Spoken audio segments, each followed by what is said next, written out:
আল্লাহকে কে সৃষ্টি করল? আল্লাহ যদি সব সৃষ্টি করে থাকে, নাউজুবিল্লাহ, আল্লাহকে কে সৃষ্টি করল? আল্লাহকে যদি কেউ সৃষ্টি করে থাকে তাহলে সে তো আল্লাহর স্রষ্টা হয়ে যাবে, তাই নয় কি? নাউজুবিল্লাহ। তাহলে এভাবে পিছনে যেতে যেতে তো একটা জায়গায় শেষ হতে হবে।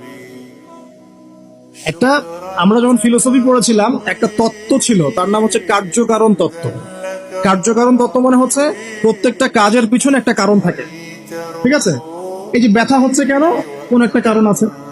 জ্বর কেন? একটা ভাইরাস আছে। মানে প্রত্যেকটা বিষয়ের পিছনে একটা কারণ আছে।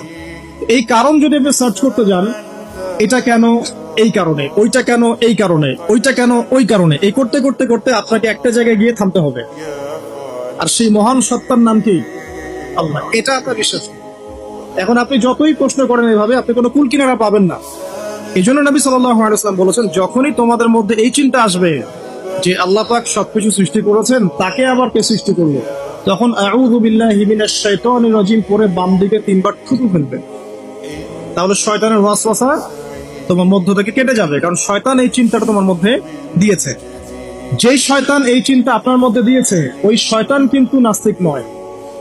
আমি কোরআন থেকে প্রমাণ করছি, শয়তান কিন্তু আস্তিক। যখন শয়তানকে বের করে দেওয়া হচ্ছে জান্নাত থেকে, ওই যে সেজদা না করার কারণে, শয়তান বলেছে রব্বি আনজিরনি ইলা ইয়াউমি ইউবআসুন।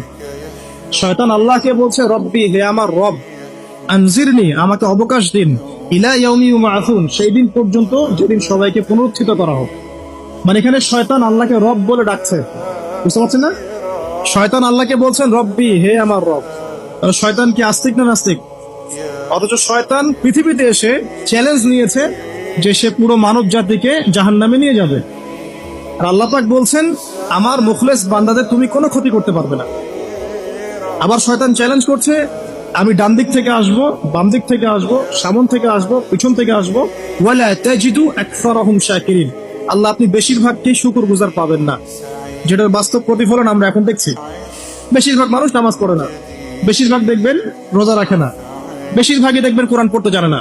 ম্যাক্সিমাম সুদ খাচ্ছে, ম্যাক্সিমাম জেনা করে, মেজরিটি সংখ্যক মানুষ কিন্তু আল্লাহর বিধানের পরোয়া করছে না।